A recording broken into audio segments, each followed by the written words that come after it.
வருகவே, தலைவர் இபிஎஸ் வருகவே, எங்கள் தன்மான சிங்கம் வருகவே, வருகவே வருகவே வருகவே. அடுத்த முதலமைச்சர் அண்ணன் இபிஎஸ் ஆற்றல் மிகு தலைவர் வருகவே.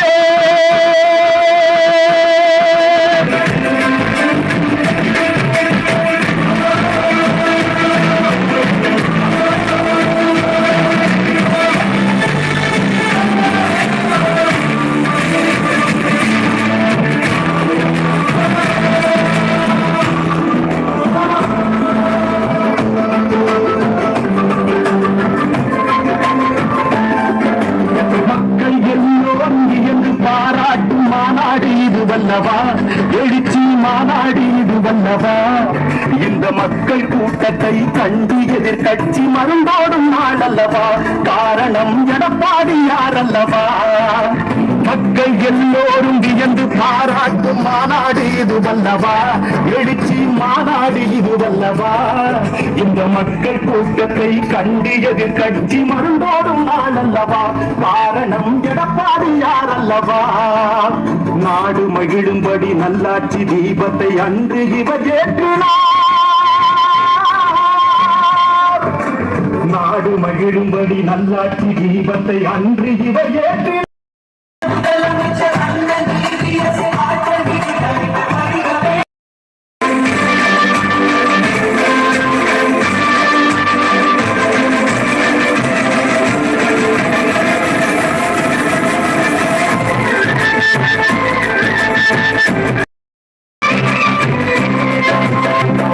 தலைவரை அம்மாவை போலவே கழகத்தை இவர் தாங்குவார், தொண்டர்கள் கவலையை இவர் போற்றுவார், ஏழை எளியோரின் எதிர்கால வாழ்க்கைக்கு ஈட்டிய வழிகாட்டுவார், மக்களுக்கு என்றென்றும் கொண்டாற்றுவார்.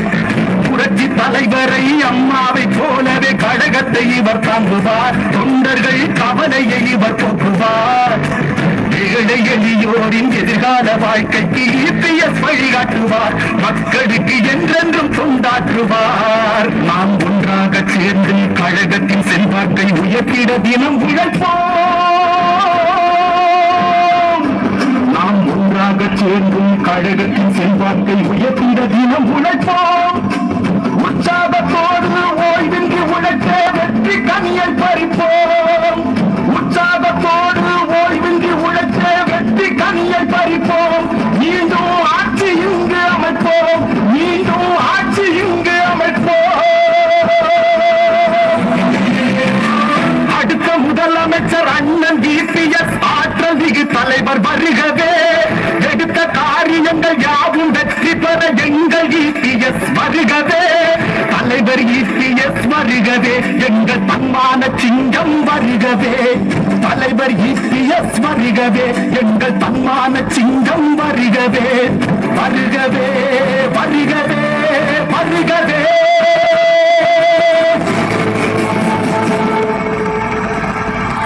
கழகத்தில் பத்தாதீங்க, அந்த பணம்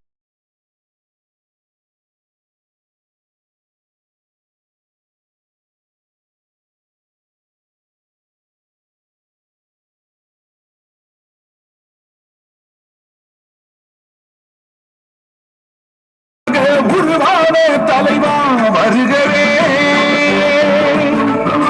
பூமியை காக்கும் வான்மழை போலே புகை கொண்ட தலைவா வருகவே, நீ தொட்டதெல்லாம் இங்கு துவங்கி வரும், நீ தொடுத்ததெல்லாம் வெற்றி கொண்டு வரும். 1000 ஆண்டு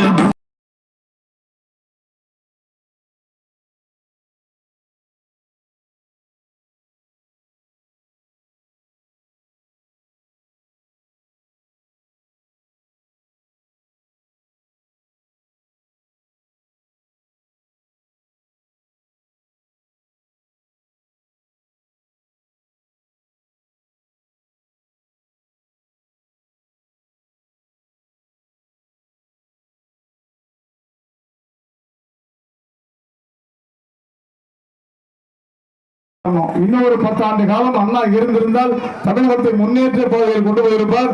கருணாநிதி எல்லாம் ஊர்வலிக்க போயிருக்கான், சம்பாதிச்சிருக்க அதிகமான வெளிச்சப்படக்கூடாதுன்னு சொல்லி அங்கிருந்து 10 ரூபா அனுப்புறாரு. இவன் கருணாநிதி என்ன பண்றாருன்னா என்ன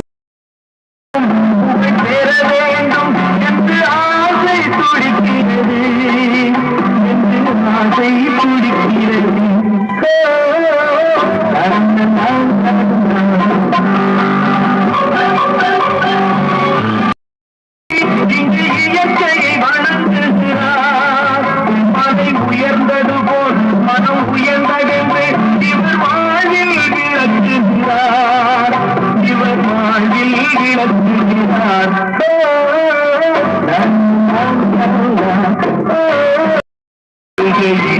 என்னை வரவேற்று வண்ண பூமழை பொழிகிறது.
தலைமை கழக பேச்சாளர் மரியாதைக்குரிய ஆரணி கலைமுரசு காசிநாதன் அவர்கள் நம்மிடையே சிறப்புரை ஆற்ற வருமாறு அன்புடன் அழைக்கிறோம்.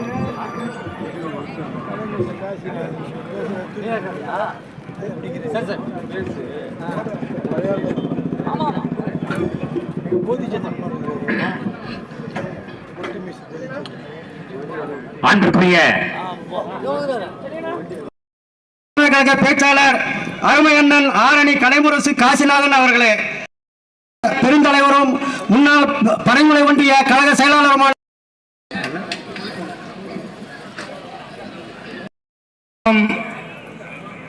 மாநகராட்சி தாம்பரம் தொகுதி சார்பிலே நடைபெறுகின்ற இந்த மாபெரும் கூட்டத்திற்கு தலைமை ஏற்று நடத்துகின்ற தகுதிமிக்க தலைவர் எல்ஆர் செழியன் அவர்களே, சிறப்புரையாற்ற வருகை தந்திருக்கின்ற கழகத்தினுடைய அவை தலைவர் அருமை அண்ணன் தமிழ் மகன் உசேன் அவர்களே, இந்த இயக்கத்தை அடிபெறலாமல் வழிநடத்தி செல்லுகின்ற மாவட்ட கழகத்தினுடைய செயலாளரும் அருமை சகோதரர் டி.கே.எம். சின்னையா அவர்களே, தலைமை கழகத்தினுடைய பேச்சாளர் ஆரணி கலைமுரசு காசிநாதன், ஒரு விடுவெளியாக அண்ணா அவர்கள் திகழ்ந்தார்கள். எனக்கு 16 வயசு, நான் பையன். முடிச்சூரில் உள்ள அண்ணா அவர்கள் காஞ்சிபுரம் நோக்கி அண்ணா அவர்கள் கார் ரிப்பேர் ஆன உடனே அங்கே நின்று போச்சு. நாங்கெல்லாம் அவர் கையை பிடிச்சி கேட்டு ஆங்கில உரையை கேட்டு அசந்து போன அந்த அமெரிக்க வாழ் மக்கள் அந்த மாணவன் கேட்கிறான், அண்ணா அவர்கள் சற்றும் இழைக்காமல், அவர் வீசி கூட பார்க்கல, என்னடா இந்த கேள்வி கேட்டிருக்கான்னு கூட நினைக்கல. அண்ணா அவர்கள் சொல்கிறார்கள், ஏபிசிடி 100 வார்த்தை கலக்காமல் அண்ணா அவர்கள் சொல்லுகிறார்கள். கண்ணிமைக்கிற நேரத்திலே சொல்லுகிறார்கள். எப்படி சொல்லுகிறார்? 1 2 3 4 5 6 7 8 9 10 இப்படி 99 வரையும் சொல்லு தம்பின்னார்கள். ஆக அதில் ஏபிசிடியே கலக்காது, ஏபிசிடியே வராது. 100 அதுக்கு வரும், டி வரும். அப்போ வானத்தை பார்த்து ஸ்கை இல்லார், SKY ஸ்கை. ஆக 100 வார்த்தைகளை கண்ணிமைக்கிற நேரத்திலே அண்ணா அவர்கள் சொல்லி அங்கே விண்டதிர அப்பேற்பட்ட தமிழ் மகனுக்கு தான் இன்றைய தினம் 170 தாம்பரம் நகராட்சியிலே அண்ணா சிலை வைத்தார்கள். அந்த சிலைக்கு அப்புறம் குறிப்பாக பாரதி திடலில் அவருடைய படத்தை வச்சு அலங்கரித்து எத்தனை வருஷம் இருக்கும்பா, அத்தனை ஆண்டு காலம் நான் தொய்வில்லாமல் எங்கள் மக்களெல்லாம் வந்திருக்கிறார்கள், தரிசிக்கிறார்கள். அண்ணா இதய தெய்வம் எம்ஜிஆர் சொல்லிட்டு போயிருக்கார். அது மாத்திரம் இல்லை, வேண்டுதல் வேண்டாமை இலானடி சேர்ந்தாருக்கு யாண்டும் இடும்பை இலை அண்ணா. எதையே நாம் துச்சர மதிக்கக்கூடாது என்பது அந்த குரலுடைய விளக்கம் என்பதை சொல்லி பேச வாய்ப்பளித்துள்ள நன்றி கூறி அமர்கிறேன். நன்றி, வணக்கம்.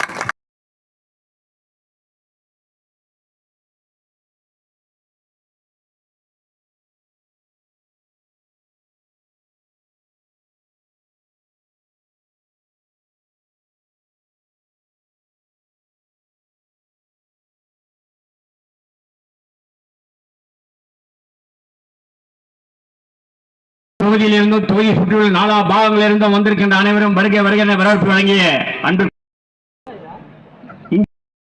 பண்பல் அண்ணன் முனுவாதி.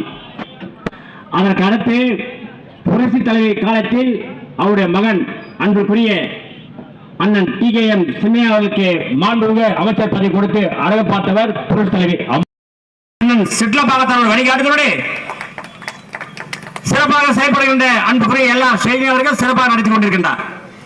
இந்த நிகழ்ச்சியிலே பங்கேற்ற மலர்மன்னன், ராஜகோபால் மூர்த்தி, போதிசந்தர், பஞ்சாசரம் உள்ளிட்ட கழக முன்னோடிகள் அனைவருக்கும் என்னுடைய வணக்கத்தையும் வாழ்த்துகளும் முதலில் தெரிவித்துக் கொள்கிறேன்.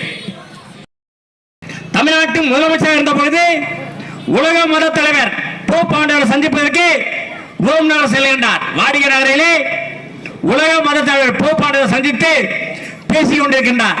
பேசுகின்ற பொழுது போப் ஆண்டவர் சந்தித்து பேசுகின்ற பொழுது திருக்குறள் என்கிற ஆங்கில நூலை அவரிடத்தில் அடைக்கின்றார்.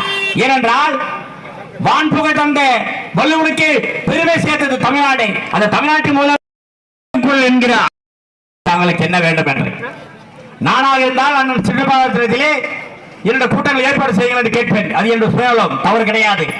ஆனால் தமிழ்நாட்டின் முதலமைச்சர் பேரறிஞர் அண்ணா அவர்கள் என்ன கேட்டார் தெரியுமா? கோவா நாட்டின் விடுதலைக்கு பாடுபட்டார் மைக்கேல் ரானடே என்ற இளைஞன். அந்த நாடு விடுதலை பெற்றது. இன்னமும் அந்த இளைஞன் மைக்கேல் ரானடே சிறையிலே வாடி கொண்டிருக்கின்றார். கேள்விகள் தரப்படும், தட்டுங்கள் திறக்கப்படும் என்ற மார்க்கத்தை தழுவி கொண்டிருந்த போப்பாடு இடத்திலே கோரிக்கை வைத்தார். அந்த கோரிக்கை ஏற்கப்பட்டது.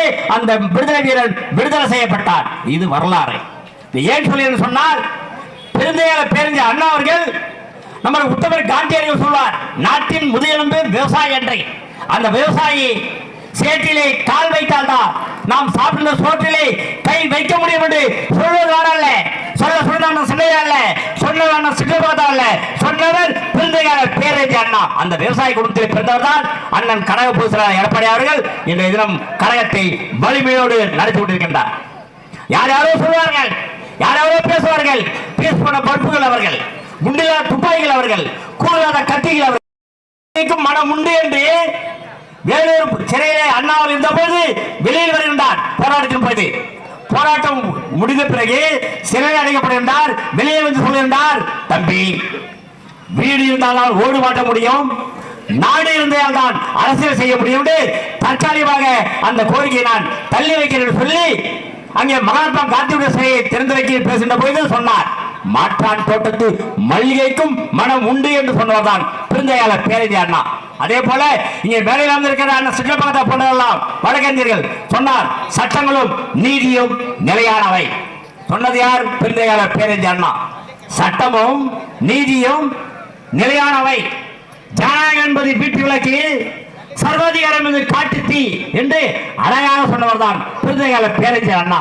இன்னும் சொல்ல போனால், ஒரு மனிதன் எப்படி வாழ வேண்டும், எப்படி வாழக்கூடாது என்பதெல்லாம் சொல்லி எடுத்து, தம்பி உன்னைத்தான் தம்பி என்று நிலைநிறுத்தி அனைவருக்கும் சொல்ல உவமைகள் பொருத்தமாக இருக்கின்ற வகையில் தான் தன்னுடைய கருத்துக்களை பதிய வைத்தார். தனக்காக வாழவில்லை. எப்படி புரட்சி தலைவரும் தனக்காக வாழாமல் இயக்கத்தை பிரிவுபடுத்தி சமுதாயத்தை வழிநடத்தினார்களோ அதே போல்தான் பெருந்தையாளர் பேரறிஞர் அண்ணாவர்கள் தனக்காக வாழவில்லை, தன்னுடைய குடும்பத்திற்காக வாழவில்லை. புரட்சி தலைவரும் சரி, தனக்கு உள்நாட்டில் இருந்த பொழுது உலர் நடைவிட்டு இருந்த பொழுது சிறுநீரகம் கொடுத்தாரே லீலாவதி, அவருக்கும் அரசியலில் பங்கு தரவில்லை. புரட்சி அம்மாவும் தன்னுடைய வாரிசு யாருக்கும் தரவில்லை. ஆனால் வீணா போன கருணாநிதி வாயடி வாழையாக 3 தலைமுறையாக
அரவணைக்கப்பட்ட திராவிட கழகத்தை சார்ந்தவர்.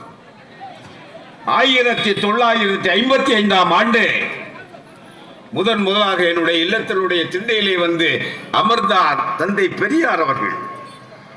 16 வயது நிரம்பிய என்னை பக்கத்திலே அழைத்தார். தம்பி, சுக்கு காப்பி கிடைக்குமா என்று கேட்டார். என் தாய் சுக்கு காப்பி போட்டு கொடுத்தார்கள். திண்ணையிலே உட்கார்ந்து சுக்கு காப்பியை சாப்பிட்டு விட்டு பக்கத்தில் இருந்த குளத்து மைதானத்திலே பொதுக்கூட்டத்திற்கு தந்தை பெரியார் செல்லுகின்ற நேரத்தில் இந்த 16 வயது சிறுவனை கையை பிடித்து அழைத்து சென்றார். அந்த வேளையிலே என்னை உட்கார வைத்தார். தந்தை பெரியாருக்கு கருப்பு துண்டுகள் அணிவிக்கப்பட்டன. தந்தை பெரியார் உட்கார்ந்து கொண்டு டவுசர் போட்ட காலத்திலே பக்கத்திலே அமர்ந்திருந்த என்னை பக்கத்திலே அழைத்து அவருக்கு கொடுத்த ஒரு கருப்பு துண்டை என்னுடைய கழுத்திலே அழகு பார்த்து அழகாக என்னை சூட்டிக் கொண்ட தந்தை பெரியாருடைய தொண்டன் தான் இந்த தமிழ் மகன் என்பதை மறந்துவிடக் கூடாது. தந்தை பெரியாரால் கைத்துண்டை பெற்றவர். இன்னைக்கு என் வீட்டில் அந்த பீரோல அந்த கைத்துண்டு வச்சிருக்கிறேன். வருஷம் என்னாச்சு அதை வச்சிருக்கிறேன். அதை போல் பேருந்தர் பிறந்த அண்ணா காஞ்சிபுரத்திலே பிறந்தார். சின்ன காஞ்சிபுரம் என்று சொல்லுகிறோம். அந்த சின்ன காஞ்சிபுரத்தில் வரகிதறி என்ற ஒரு தெரு, நெசமாளர் இருக்கக்கூடிய அந்த சிறிய தெருவிலே 54ஆம் நம்பர் வீட்டிலே பிறந்தவர் தான் பேரறிஞர் பெருந்தகை அண்ணா அவர்கள். ஒரு எளிமையான குடும்பம், நெசமாளர் குடும்பம். எளிய குடும்பத்திலே பிறந்த பேரறிஞர் பெருந்தகை அண்ணா உலகத்திலேயே தனிப்பெரும் தலைவராக முடிசூட்டு மன்னனாக மாறி இருந்தார் என்றால் அதற்கு காரணம் யார்? அருமை நண்பர்களே, 1909ஆம் ஆண்டு நடராசன் என்ற ஒரு பெருமகனாருக்கும் பங்காரு அம்பாள் என்ற தாய்க்கும் பிறந்த குழந்தையாக வந்த அண்ணாதுரை என்ற அண்ணா அந்த காஞ்சியிலே பிறந்து காஞ்சியிலே வளர்ந்து காஞ்சியிலே தன்னுடைய வரலாற்றை உருவாக்கி தந்த திராவிட பேரியக்கத்தினுடைய பரிணாம வளர்ச்சியுடைய தலைவர் பேரறிஞர் பிறந்த அண்ணாவுடைய அவதார விழாதான் 116வது அவதார விழா. அருமையான நிகழ்வு. எங்கே பேசுகிறேன் என்றால் செந்தமிழை இந்த நாட்டிற்கு வழங்கிய பாரதி திடலிலே பேசுகிறேன். பாரதி திடலிலே மட்டுமல்ல, நான் எங்கே பேசுகிறேன் என்றால் தாம் பணம், தாம் என்று சொன்னார் பணம், பரமே என்று சொன்னார் கடவுள். பணக்கடவுள் அவதரித்த இடமாக இருக்கலாம் என்று நான் கருதித்தான் தாம் புறத்தில பேசுகின்ற வாய்ப்பை பெற்றிருக்கிறேன். எனவே இந்த அருமையான கூட்டத்தை நான் கூட எண்ணி பார்த்தேன். ஒரு எளிமையான கூட்டம். 15ஆம் தேதி நடக்கப்பட வேண்டிய கூட்டம் திருமகனார் மரியாதைக்குரிய பிள்ளையார் பிறந்த அந்த தினத்தை, பிள்ளையார் சுழி போட்டு தூங்குகின்ற விழாவை, பிள்ளையாருடைய அவதார சிலைகளை அருமையாக ஊர்வலமாக எடுத்துச் சென்று விநாயக சதுர்த்தியை அருமையாக நடத்திய பாங்கை அந்த 15ஆம் தேதி சந்தித்த காரணத்தால் காவல்துறையுடைய அனுமதி கிடைக்காமல் இன்று 17ஆம் தேதி, இந்த யாருடைய பிறந்தநாள் தெரியுமா உங்களுக்கு? என்னுடைய அருமை தாய்மார்களே, இந்த செப்டம்பர் 17 யார் பிறந்த நாள்? திராவிட பேரியக்கத்துடைய பரிணாம வளர்ச்சியை இந்த மண்ணிற்கு முதல் தந்த ஈரோட்டு சிங்கம் தந்தை பெரியார் அவதரித்த நாளும் இன்றுதான்.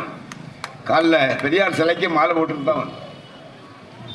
இவைகளையெல்லாம் ஏன் சொல்லுகிறேன் என்றால், ஏதோ கூத்தன் நதைத்து பார்க்கலாம், என்னென்ன பழைய கதைகளை எல்லாம் சொல்லிக்கிட்டு இருக்கிறார் என்ன வரலாறு. இன்னைக்குள்ள கதையை சொல்லிக்கிட்டே போலாம். கோபாலபுரத்து கொள்ளைக்காரன் அமாவாசை இருட்டிலே பிறந்த அதிசய திருடன் கருணாநிதியை பற்றி சொல்லிக்கொண்டே போகலாம்.